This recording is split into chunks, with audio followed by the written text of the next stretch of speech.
Wahyu Astabrata. Kali ini mengetengahkan episode kedua dengan judul Sampur Jala Sutra.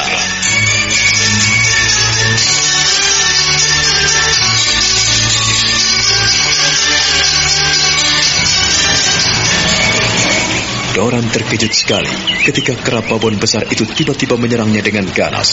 Dia melompat dan terus melompat sambil menahan rasa panas dan sakit yang ada pada tubuhnya. Tapi dia tidak tahu jika batu yang dia injak terpeleset. Lalu dia terpelanting dan tercebur ke dalam sungai.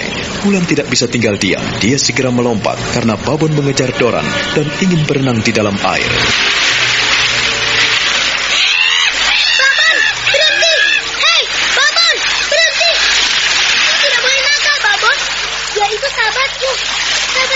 Jadi, kau tidak boleh menyerangnya. Kau ini bagaimana? Sama sahabatnya kau jahat. Kau tidak boleh seperti itu. Babon, minggirlah. Kalau kau masih nakal, aku akan menghukummu. Siapa yang salah harus dihukum. Sekalipun kau adalah saudaraku, kau adalah sahabatku. Karena kau bersalah, maka kau harus dihukum. Bagaimana? Janji? Kau tidak nakal lagi? Baru dikatakan begitu saja takut. Tadi kau tidak mau mendengarkan kata-kataku. Lihatlah, sahabat kita basah kuyup. Lihat, kau tidak kasihan. Dia itu Doran, anaknya baik, sekalipun penakut. Tetapi dia itu baik sekali.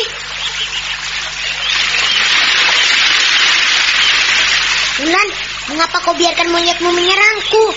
Oh, aku tidak enak badan. Tetapi kau membiarkan monyetmu menyerangku. Wulan, kenapa kau jahat sekali? Maafkan monyetku ya, Doran. Dia barangkali lapar atau dia mencari-cari aku. Maafkan aku, Doran. Aku yang salah, bukan Babon. Babon, ayo minta maaf pada Doran. Cepat, minta maaf. Doran, dia telah minta maaf kepadamu. Dia mengaku bersalah. Kau memaafkannya, bukan?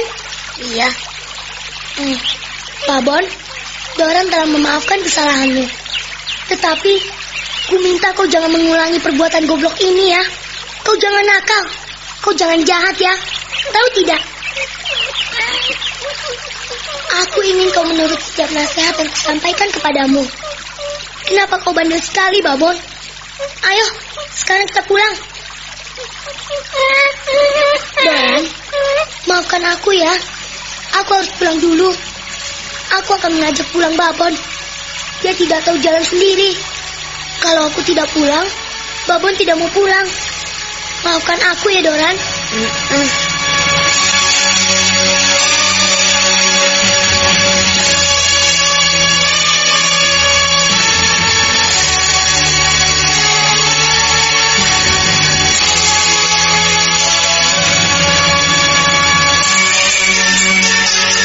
Wulan dan Babon segera meninggalkan Doran. Doran hanya bisa memandang dengan mata berkaca-kaca. Pakaiannya basah kuyup, tubuhnya menggigil karena panas dalam dan dinginnya menggigit. Dia akhirnya berjalan tersaruk-saruk menuju ke rumahnya.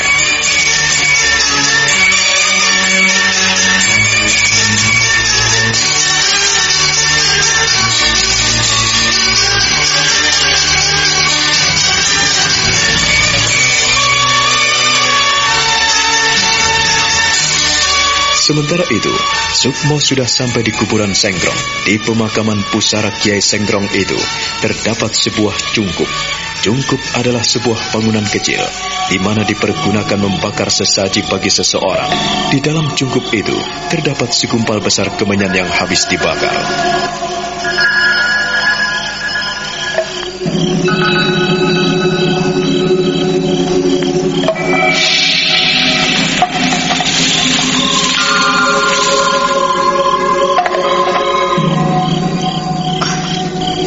Ternyata tidak ada pawangnya.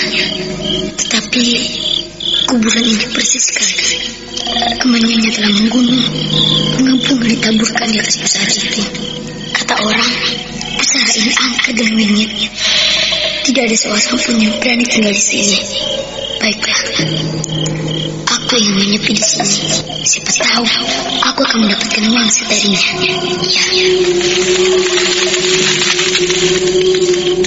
Aji Sukmo duduk bersilat tepat di atas pusara Kiai Sengkro. Dia lalu perlahan memejamkan matanya.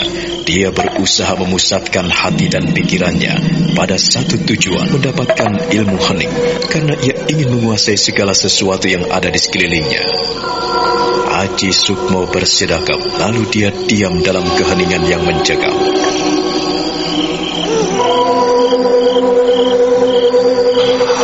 Apakah yang kau cari, cucuku?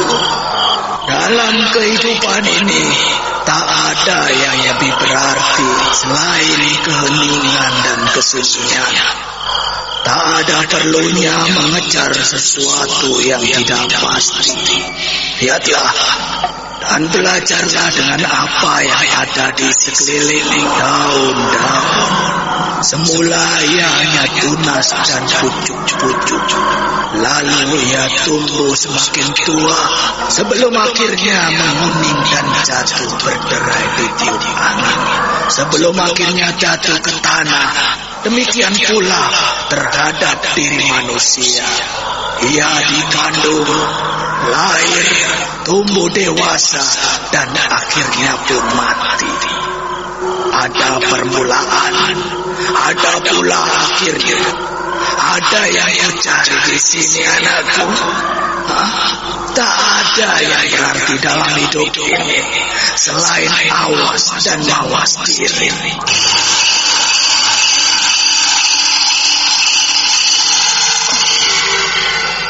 Jagat Dewa Batara, aku ingin mendapatkan kesaksian agar aku menjadi orang yang sakti mandraguna. Tak ada yang menandingiku dan tidak ada yang melawanku. Aku ingin menjadi seorang yang sakti mandraguna, mampu mengalahkan musuh tanpa membuat musuhku merasa kalah. Dan aku akan datang dengan kemenangan tanpa membawa bala tentara. Kiai Sengkro, aku Aji Sukmo, anak Kiwari, cucu Kiwari. Mohon kau berikan kesaksian agar aku memiliki sesuatu yang lebih berarti dari yang lain. Kau ingin mendapatkan kesaksian? Kau ingin sakti mandraguna, Aji Sukmo? Tak ada yang lebih sakti mandraguna selain orang yang jujur. Kejujuranlah yang membuat manusia kuat dan perkasa. Kau ingin kuat seperti badai? Kau ingin perkasa seperti batu karang? Atau sebaliknya, kau ingin madas seperti ombak yang mampu menghancurkan perahu nelayan? Atau kau ingin menjadi seseorang yang tidak ada tandingannya? Lihatlah, akan tiga hal dalam hidup ini. Jagalah lidahmu, peganglah kejujuranmu, dan kuasailah hati dan pikiran. Itulah kunci keberhasilan dari seseorang yang meraih puncak kejayaan dalam hidupnya. Tetapi ingat, setelah mencapai semua itu, jangan kau lupa diri. Kiai Sengkro, aku benar-benar ingin mendapatkan apa yang kau miliki. Aku ingin mempelajari apa yang pernah kau pelajari. Curahkanlah semua itu kepada Kiai Sengkro. Aku akan menjaga diri sebaik-baiknya, supaya aku tidak lupa diri, supaya aku tidak sombong, karena aku menyadari diriku ini sering apes, lupa, rusak dan murka. Kiai Sengkro, tunjukkanlah kepadaku dan berikanlah kepadaku kekuatan. Aku ingin sekali mendapatkan yang paling berarti dalam hidupku. Anakku, apalah artinya kesaktian hidup ini? Apakah artinya kedikdayaan apabila kita tidak tahu bagaimana cara menggunakannya? Kalau kau ingin sakti mandraguna, menjadi pendekar pilih tanding, hendaknya kau menjadi seorang gembala yang baik. Kau tahu artinya seorang gembala? Gembala senantiasa membimbing domba-dombanya ke padang rumput yang hijau. dan membimbingnya ke sungai yang jernih airnya, memberinya minum dan melindunginya dari segala ancaman mara bahaya. Pendekar yang sakti mandraguna adalah pendekar yang punya kesabaran dan dapat mengalahkan dirinya sendiri. Kiai Sisu, ternyata apa yang kau ucapkan sama dengan apa yang pernah aku dengar dari kakekku. Hanya dengan kejujuranlah ku dapatkan kekuatan, dan hanya dengan pikiran yang jernih maka akan kutembus segala sesuatu dengan mudah. Hanya dengan itulah aku melangkah. Aku harus bicara hati-hati dengan siapapun juga. Pendapatmu sama seperti pendapat kakek. Kehidupan ini hanyalah suatu langan, Haji Susu. Tak ada sesuatu yang baru yang terjadi di muka bumi. Semuanya telah ada dan diadakan oleh Dia yang Maha Kuasa. Dan apabila kau ingin mendapatkan kesempurnaan, carilah seorang guru yang sempurna, yang tidak cacat baik tubuh maupun sifat dan kelakuannya. Dialah guru yang baik. Tetapi kalau kau belum mendapatkan seorang guru yang sempurna seperti itu, janganlah kau sekali-kali menganggap dia itu menjadi seorang super atau yang paling berkuasa. Jangan. Lihatlah sesamamu, manusia seperti dirimu sendiri, apapun dan siapapun dia. Jesse, tidak ada yang lebih berarti dari hidup di tengah ketenangan dan kedamaian. Ya, aku tidur dalam jaga, maka hadirlah di sini agar aku mendapatkan kekuatan, agar aku benar-benar menjadi seorang yang sakti mandraguna.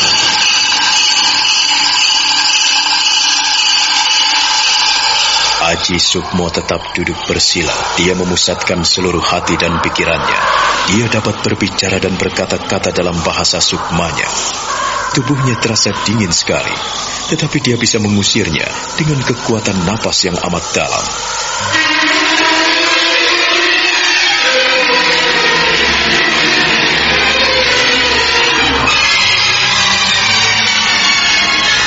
Sukmo merasakan desir aneh yang merayap dari pusar perutnya. Dari pusar itu, kemudian menjalar ke atas, hingga sampai ke lehernya. Lalu perlahan sampai ke keningnya. Ada seberkas cahaya ungu, biru, dan putih menyilaukan. Kurasakan sesuatu yang aneh sekali. Kulihat cahaya hitam, kulihat cahaya keunguan, kebiruan, lalu perlahan menjadi kuning dan putih, menyilaukan. Cahaya itu semula kecil dan sekarang meliputi seluruh penglihatanku, putih menyilaukan.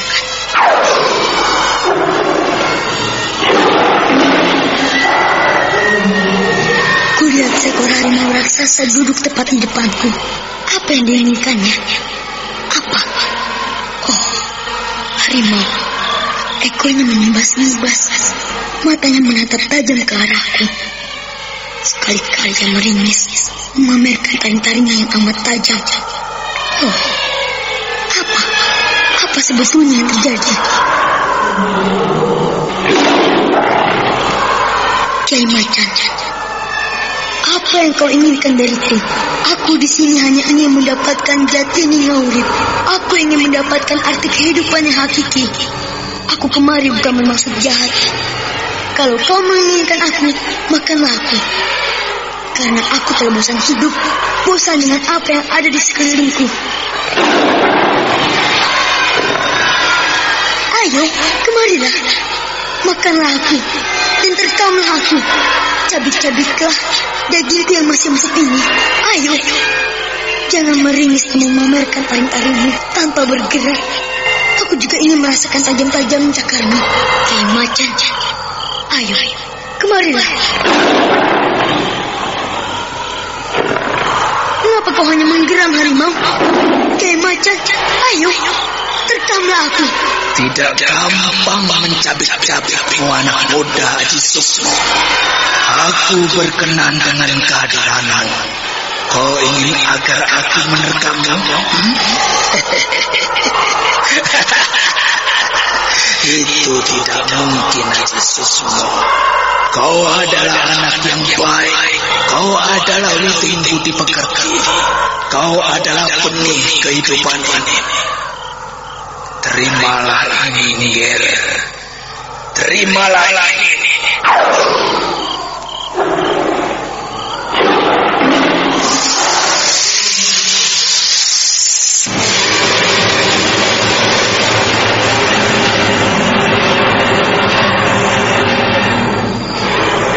Haji Sukmo terkejut sekali ketika di dalam semedinya dia melihat pandangan gaib berupa segumpal titik hitam.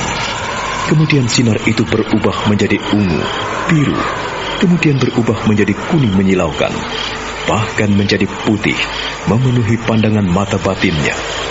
Seberkas cahaya yang menyilaukan itu seketika dan muncullah seekor harimau raksasa yang menyeringai, memamerkan taring-taringnya yang amat tajam. Bahkan cakar-cakarnya pun nampak mengerikan. Tetapi harimau itu hanya menggeram di depannya, tidak mampu berkutik. Haji Sukmo tahu bahwa harimau itu ternyata penjelmaan Kiai Senggrong. Tak lama kemudian, harimau itu pun lenyap dan berubah menjadi segumpal asap. Lalu muncullah seberkas sinar kebiruan. Dan sinar itu lambat laun menjadi padam dan muncullah sebilah pusaka berlekuk 13.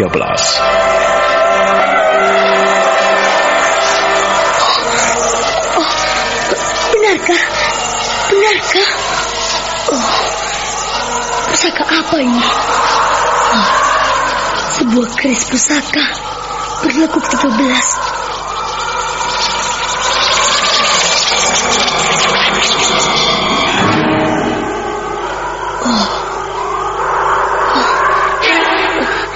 Kemana lenyapnya cahaya pusaka ini? Jadi, begitukah?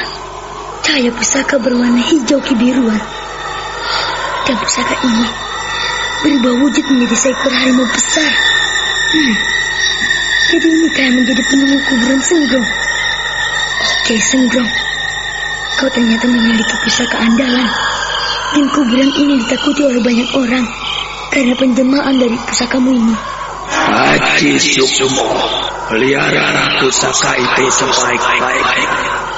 Itulah yang dinamakan Kiai Macan.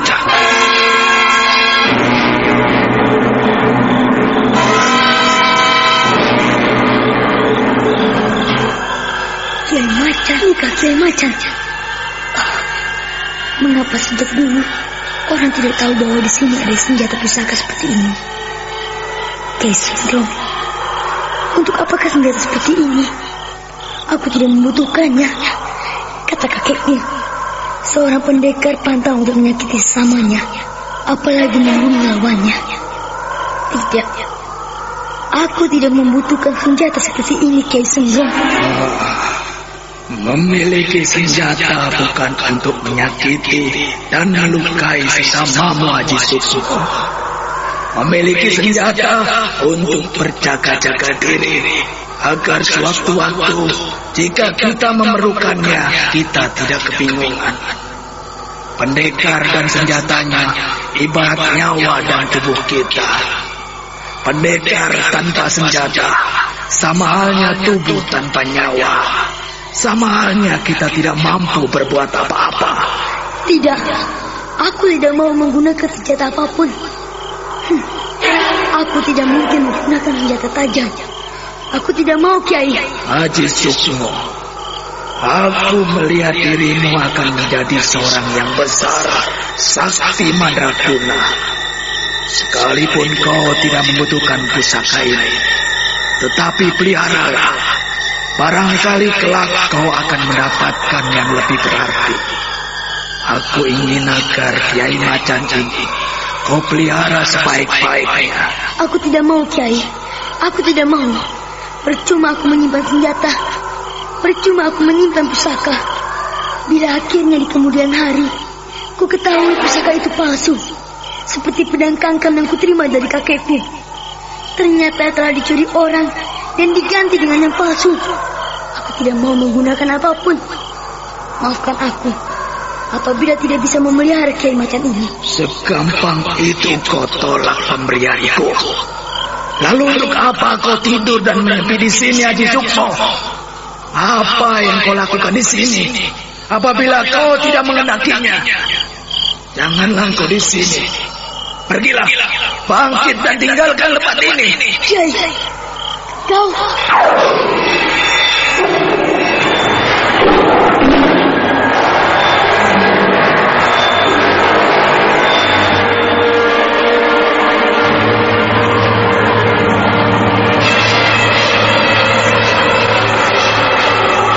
Sukmo terkejut sekali ketika Kiai Macan yang berupa senjata pusaka itu menimbulkan suara auman harimau yang mengerikan. Duduknya sampai tercengang, lalu dia berusaha bangkit dan bertopang pada kedua tangannya, condong ke belakang. Dia memperhatikan sebuah pusaka berlekuk 13 itu berdiri tegak dan menyinarkan cahaya yang amat menyilaukan.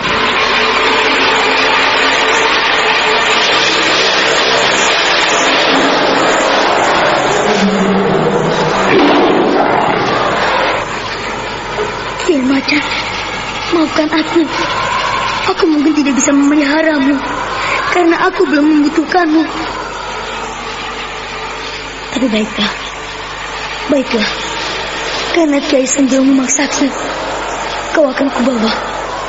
Tapi jangan marah kepadaku, karena aku belum banyak tahu tentang pusaka-pusaka seperti dirimu ini. Peliharalah Kiai Macan itu sebaik-baiknya. Jangan kau sia-siakan dia, karena suatu saat kau pasti memerlukannya, Aji Sukmo. Bawalah dan segera pergi dari sini. Di sini sudah tidak ada apa-apa lagi. Bawalah pusaka itu. Kiai Macan itulah milikku satu-satunya, dan aku berkenan jika kau yang membawanya.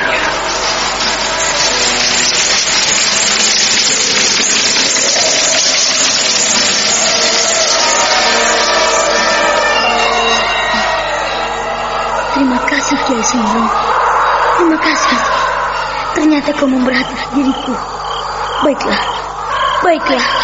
Aku akan memelihara Kiai Macan ini.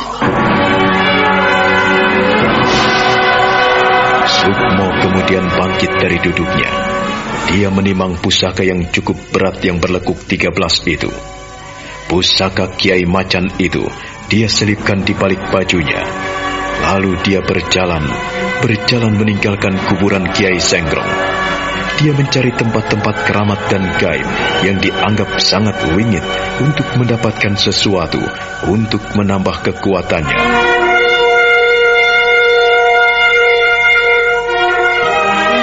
Sementara itu, di Istana Mataram, kini sedang diselenggarakan pertemuan Paseban Agung.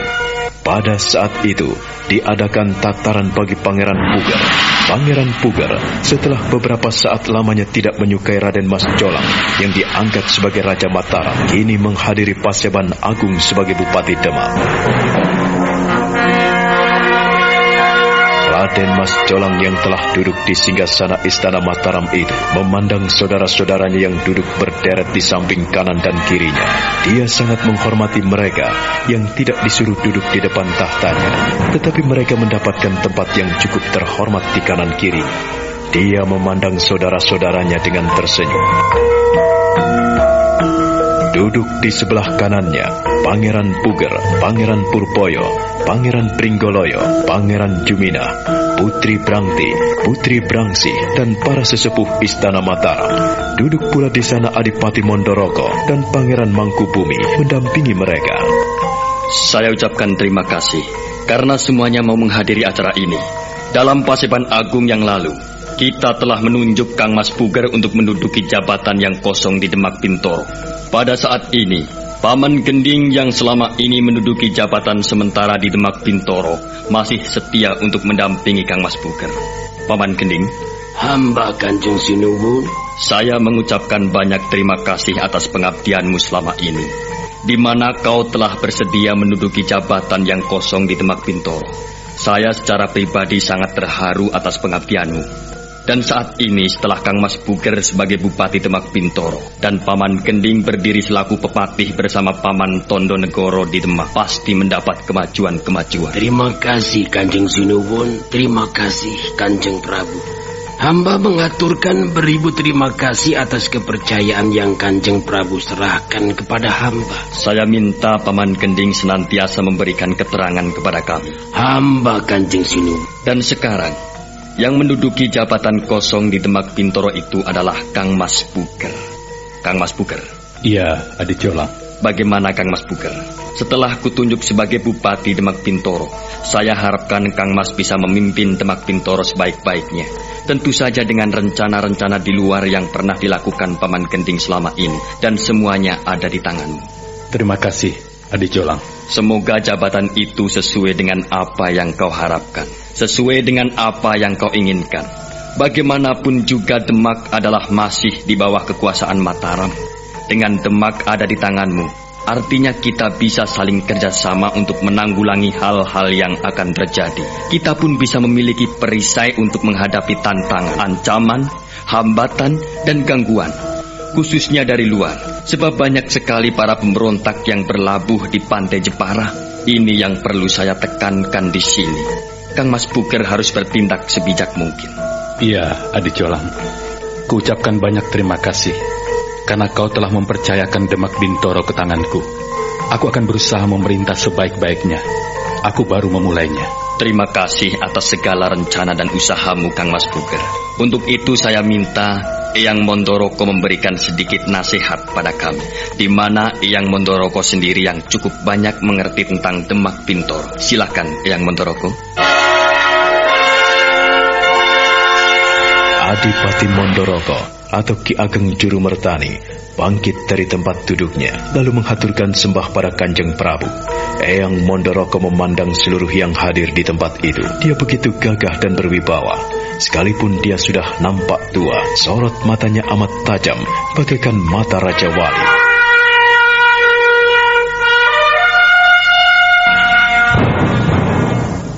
Saudara-saudara yang terhormat, pada saat ini telah hadir Kanjeng Pangeran Puger yang diberi kedudukan sebagai Bupati Demak. Kanjeng Pangeran Puger, kiranya apa yang telah menjadi keputusan Kanjeng Prabu bisa kau pegang sebaik-baiknya.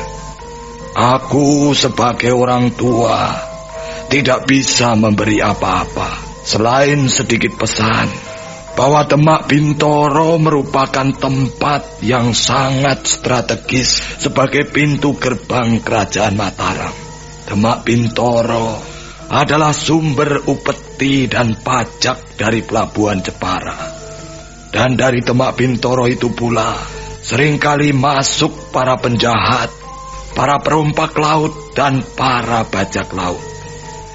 Kedudukanmu di Demak Bintoro supaya bisa menjadi perisai Mataram. Karena bagaimanapun juga, Mataram ini adalah milik kita, yang dulu kita buka sebagai hutan Mentaok. Ki Ageng Mataram, Kakang Pemanahan yang dulu telah berjuang membuka alas Mentaok hingga menjadi istana besar seperti ini, harus kita hargai. Jangan sampai kita terpecah belah oleh ketidakmengertian. Nah, Swargi Eyang kalian adalah teman akrabku, saudaraku sekaligus teman seperjuangan yang mengetahui bagaimana menghadapi situasi dan keadaan di tempat ini. Sekarang kita tinggal melanjutkan. Jadilah pengayom yang baik. Jadilah pemimpin yang baik. Jadilah pemuka yang bisa digugu dan ditiru, bisa dicontoh dan diteladani. Kita yang telah mendapatkan kepercayaan, jangan sekali-kali adigang, adigung, dan adiguno. Kita jangan sombong dan tidak lupa diri. Kalau kita sombong dan lupa diri, akhirnya kita terlena. Kita lengah dan kita bisa hancur. Siapapun juga yang melanggar aturan dan undang-undang Istana Mataram ini, maka ia akan dihukum. Kehadiranmu di sini bersama Paman Gending dan Paman Tondonegoro membuat kami semua senang sekaligus bangga. Sebab kau benar-benar mau mengindahkan kami. Kau benar-benar menjadi pemimpin yang baik yang bisa diharapkan Mataram. Rencana-rencana yang kau sodorkan pada kami akan kami pelajari sebaik-baiknya. Sebab bagaimanapun juga kemajuan Demak Bintoro merupakan kebanggaan pula bagi Mataram.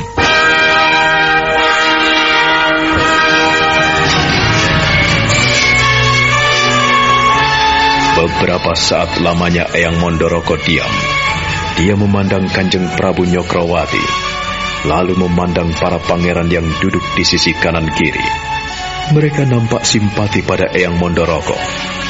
Eyang Mondoroko tersenyum ketika melihat Pangeran Puger menundukkan kepala.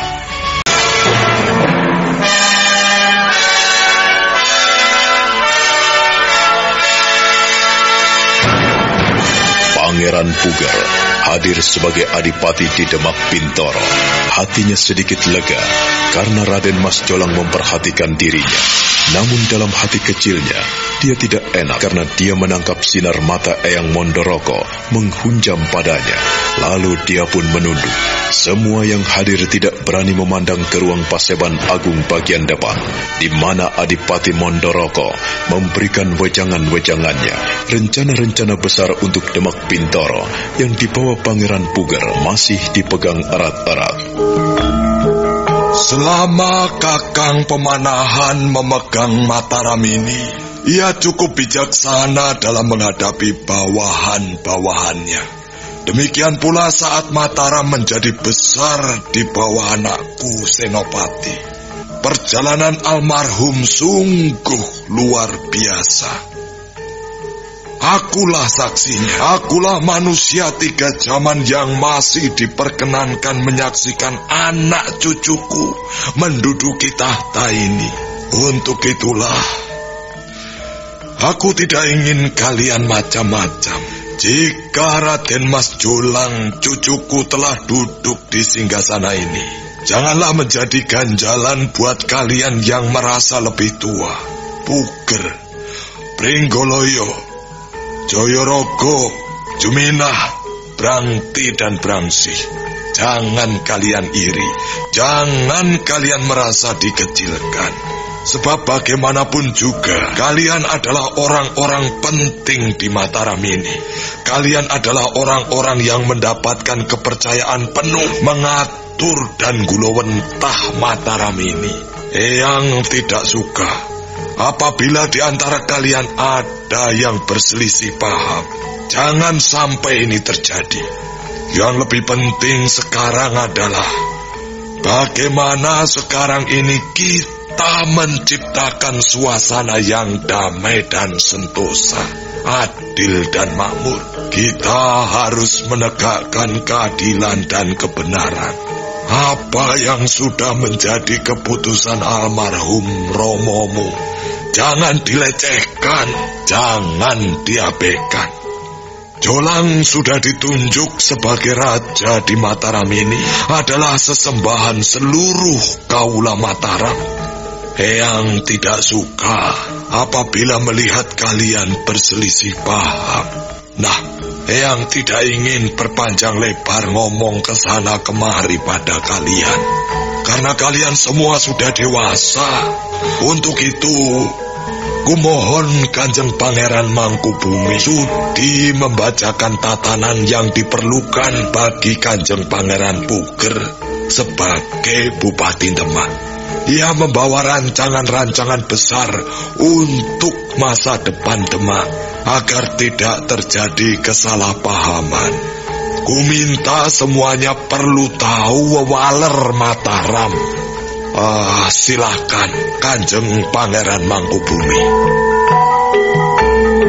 Pangeran Mangkubumi bangkit, lalu membuka lembaran-lembaran yang berisi undang-undang tatanan Istana Mataram.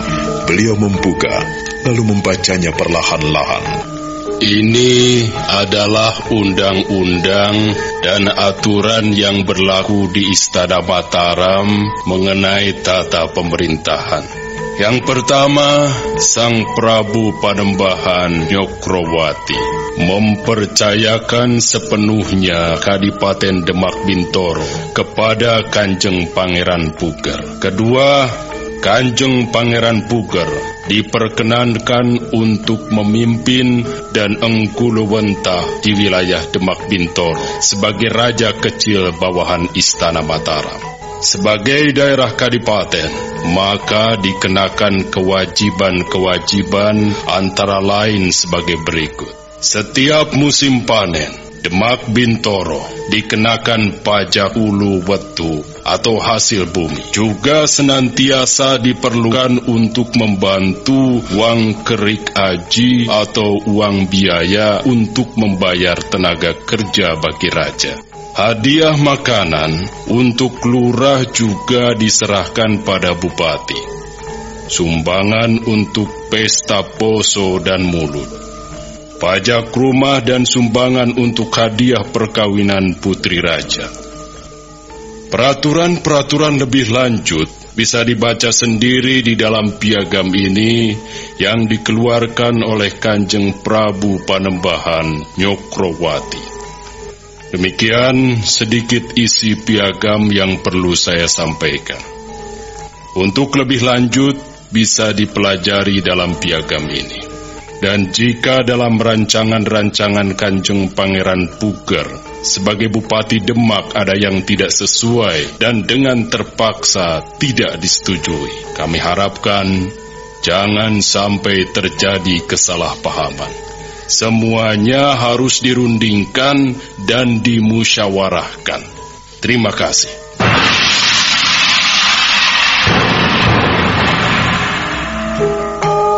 Pangeran Mangkubumi kembali duduk di kiri agak belakang Sultan. Kemudian Panembahan Nyokrowati mengambil alih pembicaraan itu. Dia tersenyum pada Pangeran Mangkubumi lalu memandang Pangeran Puger penuh kewibawaan. Raden Mas Jolang bangkit, kemudian menyerahkan piagam itu kepada Pangeran Puger. Disaksikan oleh Adipati Mondoroko dan Pangeran Mangkubumi serta seluruh hadirin yang hadir di Paseban Agung itu. Kang Mas Puger, kuserahkan piagam ini kepadamu sebagai simbol kepercayaanku kepadamu, juga kepercayaan rakyat Mataram. Mulai saat ini kau punya wewenang atas Demak Bintoro. Bekerjalah sesuai dengan tugas dan kewajibanmu. Semoga Yang Maha Kuasa menganugerahkan segala berkat dan rahmat-Nya kepadamu. Maaf apabila baru sekarang piagam ini baru kuserahkan kepadamu. Kau bisa mempelajari sebaik-baiknya. Mudah-mudahan apa yang kau usulkan kepada pemerintah Mataram bisa selaras dengan tatanan yang ada. Seperti inilah yang kuharapkan, Kang Mas Puger. Kau mau hadir dalam setiap Paseban Agung. Bahkan aku juga mengharapkan supaya kau sering kemari, sekalipun tanpa kuundang. Terima kasih, Adi Jolang. Aku akan berusaha untuk melaksanakan tugas dan kewajibanku sebaik-baiknya. Kalau ada persoalan ataupun permasalahan yang tidak bisa kau atasi, kau harus segera memberitahukan hal itu kepada kita yang ada di istana.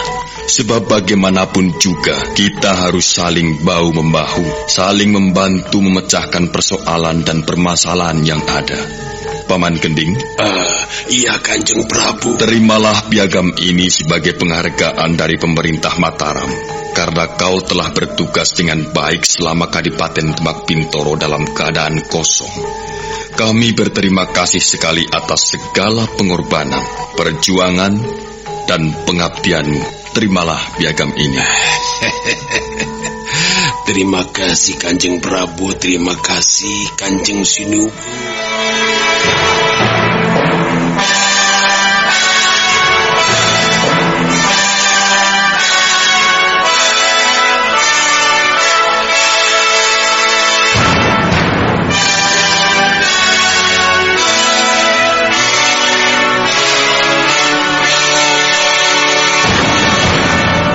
Maka demikianlah, pada hari itu Pangeran Puger menerima piagam wewaler pemerintahan Mataram.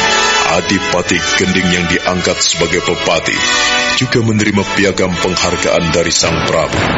Hati Sang Prabu agak tentram setelah Pangeran Puger mau menghargai perhatiannya. Pada malam harinya, dia pun menghadap Eyang Mondoroko di Wisma Adipati.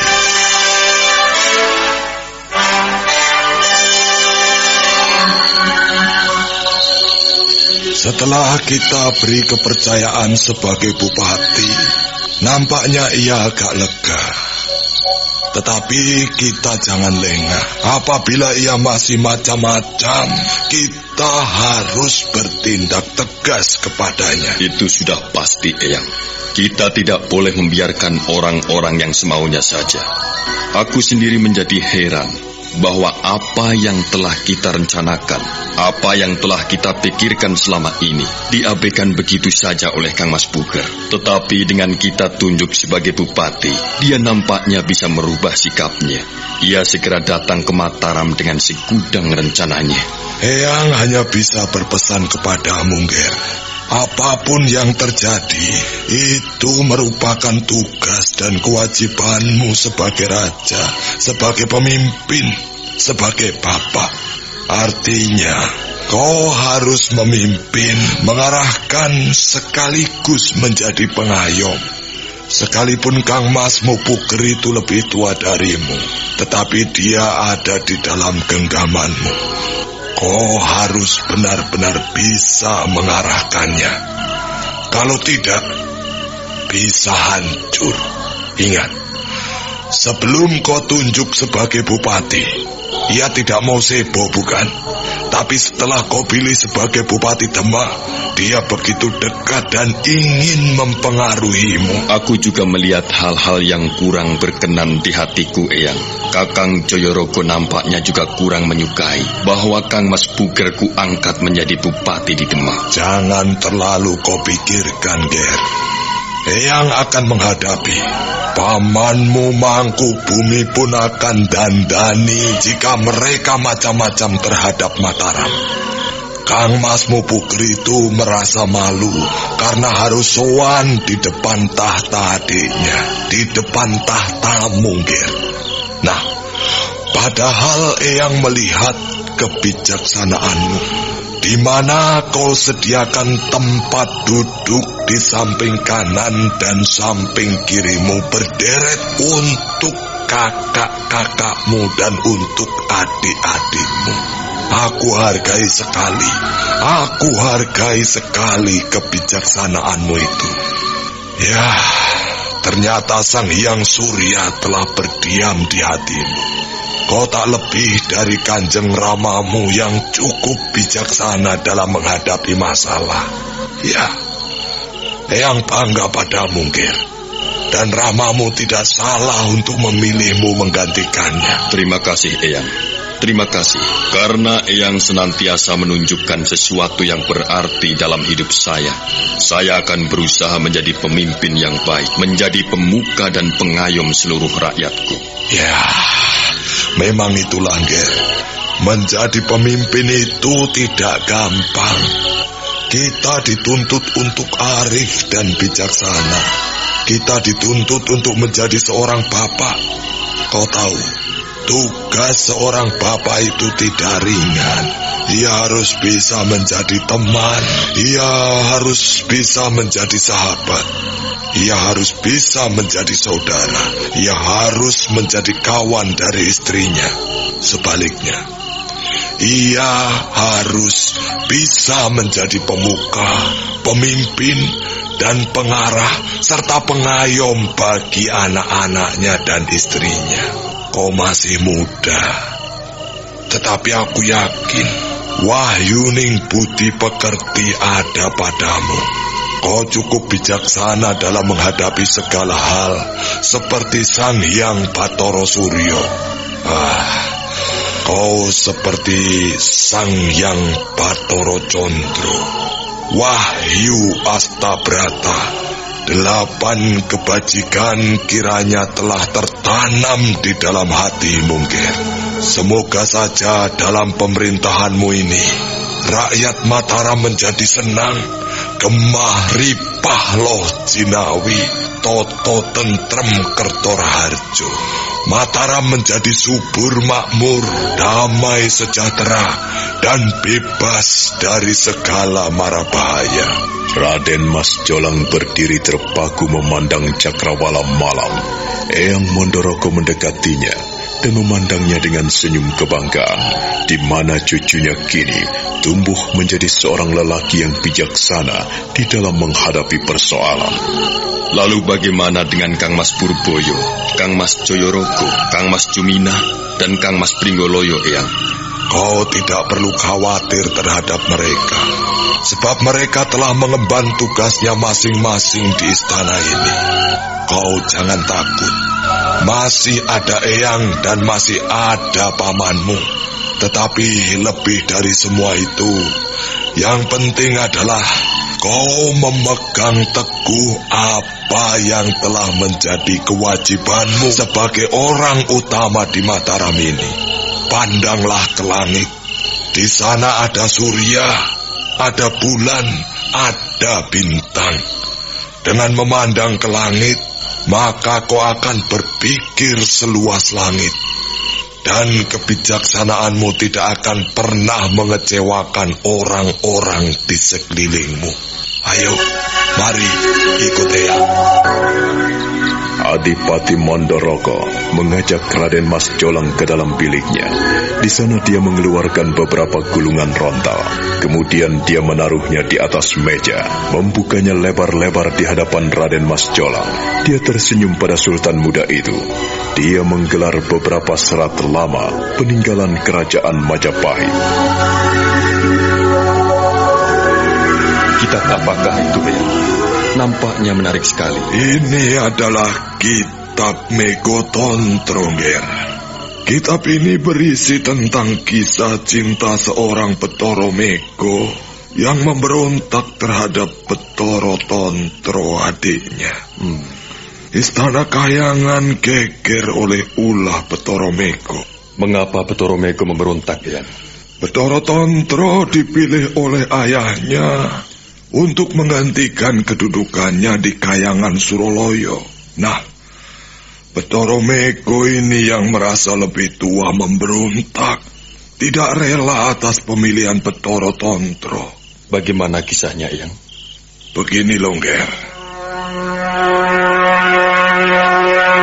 Nger Tontro, mulai saat ini kau menggantikan kedudukan ayahmu sebagai tangan kananku.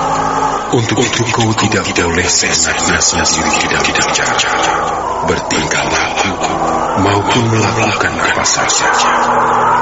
Kau harus hati-hati, sebab kepala, mata, mulut, tangan, dan kakimu adalah seperti juga tanganku, seperti juga kaki, dan seperti juga mataku. Kepercayaan ini tidak mudah untuk didapat, sebab semuanya ini tergantung kepadamu, karena kau telah memiliki Candrana Budi. Untuk itulah Ramamu telah memilihmu agar menggantikannya di Kahyangan Suroloyo ini. Terima kasih Sang Hyang Guru. Semoga apa yang kulakukan ini nanti bisa membuat tentram dan damai Kahyangan Suroloyo. Kanjeng Romo telah tiada, telah pergi ke alam Kasampurna. Saya akan mencoba untuk melakukan kewajiban dan tugas-tugasnya yang belum selesai di Kahyangan Suroloyo ini. Terima kasih atas tanggung jawabmu yang besar itu, Tontro. Mudah-mudahan saja apa yang kau katakan itu benar-benar bisa kau lakukan sebaik-baiknya. Bila ada sesuatu yang belum kau hadapi, ku minta kau bilang kepadaku. Datanglah kepadaku, dan aku pasti akan membantumu. Terima kasih Sang Hyang Guru. Terima kasih atas kepercayaannya. Aku tidak setuju.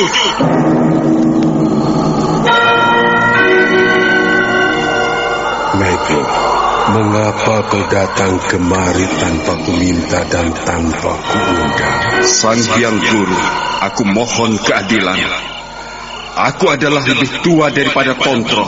Mengapa Tontro yang kau pilih, bukannya aku? Ini namanya tidak adil. Aku mohon keadilan. Aku mohon akan kahyangan Suroloyo ini. Akulah yang berhak memegang. Betoro Mego, kau lebih tua, tetapi kau tidak memiliki Candrana Budi. Apabila kau memiliki Candrana Budi, sudah tentu Adi Suroloyo memilikimu. Dan ternyata sebelum ayahmu pergi, ia berpesan kepadaku supaya memilih Tontro sebagai penggantinya. Sang Hyang Guru, kumohon apabila aku telah kembali ke alam kesempurnaan, biarlah anakku Tontro yang menggantikan kedudukanku. Aku harus menjalankan tugas yang lebih berat lagi. Biarkanlah semua tugas dan kewajibanku di Suroloyo ini menjadi kewajiban Tontro anakku. Sekalipun ia masih muda, tetapi dialah yang memiliki suatu kecemerlangan di dalam melakukan segala hal, dalam melakukan segala macam persoalan, dalam menghadapi berbagai persoalan hidup. Dia dengan jernih mampu menyelesaikannya. Kau tidak menyesal, Suroloyo? Mengapa kau tidak memilih Mego? Ya, sebab memang Tontro yang patut memerintah di Suroloyo ini. Aku tidak mau pusing lagi, Sang Hyang Guru. Semua kebijaksanaan kuserahkan ke dalam tanganmu.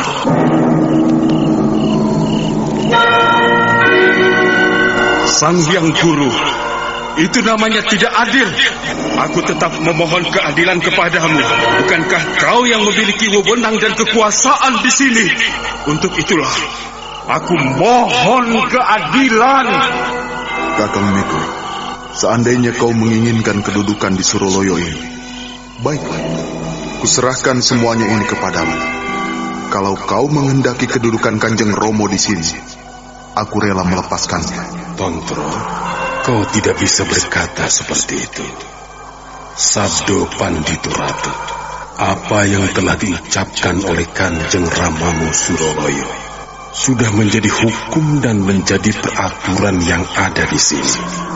Aku tidak mau mengabaikan apa yang telah menjadi pesan dan janjinya. Kau telah tahu, Tontro, kau telah dipilih sebelum ia pergi meninggalkan Suroloyo ini untuk menuju alam kesempurnaan. Kau harus mengerti, Tontro. Kau tidak boleh seperti itu. Ampunkan saya, Sang Hyang Guru. Saya tidak mengerti sebelumnya. Karena ada yang menginginkan apa yang kumiliki, tak ada salahnya apabila aku menyerahkan kepadanya. Tidak bisa begitu, Tontro. Apa yang telah menjadi milikmu, milikilah dan lakukan sesuai dengan apa yang telah ada. Mego? Ya, Sang Hyang Guru. Bagaimana dengan permintaanku ini? Apakah Guru tidak mengabulkannya? Kau tidak boleh seperti itu, Mego. Kau ini seorang Betoro, jadi kau harus mengetahui tata krama. Mengapa kau tidak mau mematuhi peraturan yang ada di sini? Oh, jadi aku sudah tidak mematuhi peraturan yang ada di sini, Guru? Iya, karena kau telah melanggar aturan yang ada di sini. Maka saat ini juga kau kuusir dari Suroloyo.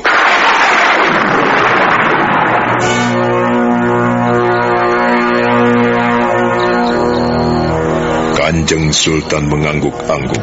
Dia memperhatikan lembaran-lembaran rontal yang telah digelar di atas meja oleh Adipati Mondoroko. Dia senang sekali mendengarkan kisah yang amat menarik itu. Lalu Adipati Mondoroko menepuk-nepuk Raden Mas Jolang. Lalu apa yang terjadi di Kahyangan Suroloyo, Eyang? Apakah Betoro Tontro tetap memerintah di Kahyangan Suroloyo? Ternyata Betoro Tontro tidak tega melihat kakaknya diusir dari Kahyangan Suroloyo. Kemudian setelah melihat kakaknya diusir dari Kahyangan Suroloyo, maka Betoro Tontro pun pamit pada Sang Hyang Guru, meninggalkan Kahyangan Suroloyo mengikuti jejak kakaknya. Ia lebih baik meninggalkan kedudukan yang diberikan kepadanya daripada harus berpisah dengan saudara tuanya. Mendengarkan kisah Eyang, aku menjadi tertarik sekali. Banyak hikmah yang bisa kuambil di dalam serat Mekotontro milik Eyang ini. Bagus kalau begitu, Ger. Kau bisa mempelajari kitab Mekotontro ini, serta serat-serat yang lain. Semua ini sengaja Eyang kumpulkan dan Eyang simpan sebaik-baiknya. Kau tahu, gulungan rontal ini kumasukkan dalam buntalan kantong kulit. Setelah itu kumasukkan dalam bumbung, hingga rayap ataupun eter-eter ngenget pun tidak berani mendekatinya.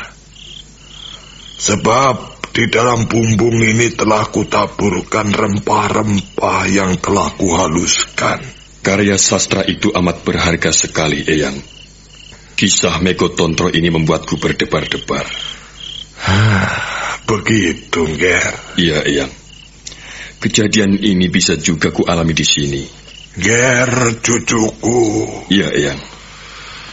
Kau ini seorang sultan, seorang prabu, seorang raja, dan kau adalah tetungguling para kawula. Kau adalah milik semua rakyat Mataram ini. Jangan memikirkan yang negatif, ya, Ger, supaya kau bisa memerintah lebih tenang dan lebih bijaksana. Eyang, terus terang aku merasakan keganjilan-keganjilan yang ada dalam hatiku. Dalam mata batinku, aku melihat sesuatu datang menghampiriku. Nampaknya kisah Mekotontro ini amat melekat dalam benakku, Eyang. Ger, cucuku, andaikan kau memang merasakan hal itu, baiklah, simpan dalam hatimu, ya, Ger. Jangan kau ungkapkan pada siapapun juga. Sebab sepengetahuan yang kau mengerti di dalam alam sukma dan batinmu akan membuatmu berpikir panjang.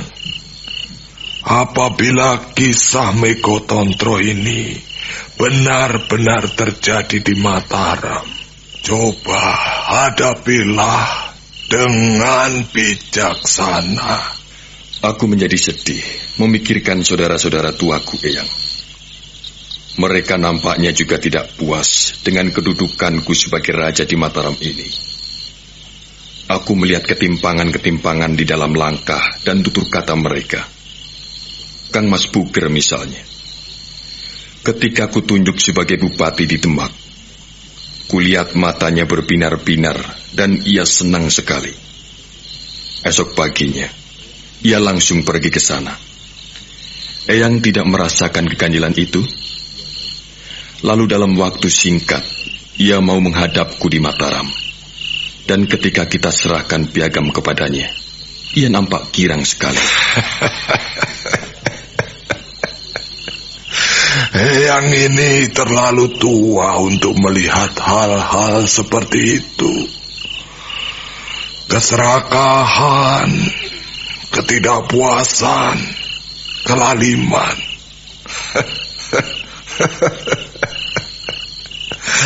Yang sudah melihatnya, Ger.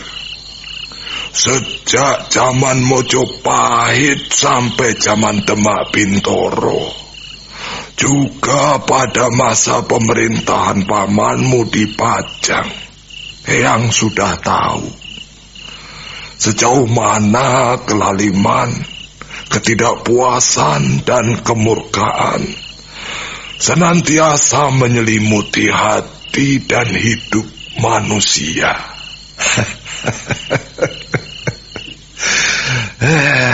Ya. Pantas apabila Kanjeng Ramamu menerima dan mengerti wasis waskito di dalam tindak tanduk dan prabawamu. kau mengetahui sebelum hal-hal itu terjadi. Weruh sajroning winarah. Ya, Yongger, kau memang pantas menjadi junjungan Kawula Mataram ini. Baiklah, simpan baik-baik, dan kau pelajari serat Megotontro ini sebaik-baiknya. Iya, Eyang. Menurut serat Megotontro ini, katanya Betara Mego dan Betara Tontro itu mancing dan turun pada seseorang yang bernama Kembang Joyokusumo dan Joyokusumo. Kembang Joyokusumo dan Joyokusumo? Iya, betul. Betara Mego dan Betara Tontro bisa berhubungan dengan kita apabila ada orang yang bernama Kembang Joyokusumo dan Joyokusumo. Kelak, apabila ada dua orang yang bernama demikian dan masih saudara kandung, itulah titisan Betara Mego dan Betara Tontro. Raden Mas Jolang mengangguk-angguk sambil memperhatikan serat Megotontro yang tergelar di atas meja. Dia mengusap tulisan-tulisan dalam rontal itu dan tersenyum pada Eyang Mondoroko. Dan inilah kisah lama tentang dua dewa yang turun ke dunia ini.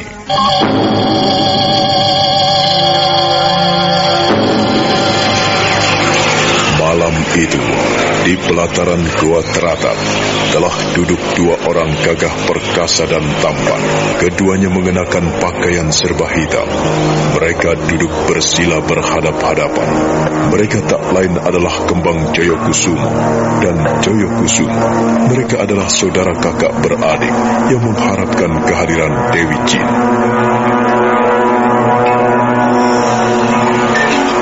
Aku rasanya tidak bisa mengikuti kemauanmu, Adi Joyokusumo. Kakang Kembang, ku minta kau tidak berputus asa. Kita harus berusaha untuk memanggil Dewi Jin. Kita harus bertemu, Kakang. Hanya Dewi Jinlah yang memiliki pusaka Nyai Sampur Jalasutra. Kalau kita tidak memilikinya, kita tidak akan bisa mempersuntingnya. Kakang Kembang Joyokusumo, ku minta kau bersabar. Tinggal beberapa hari lagi, Kakang. Tidak, Adi. Aku tidak bisa mengikuti kemauanmu. Aku ingin menjalani Topo Wadat.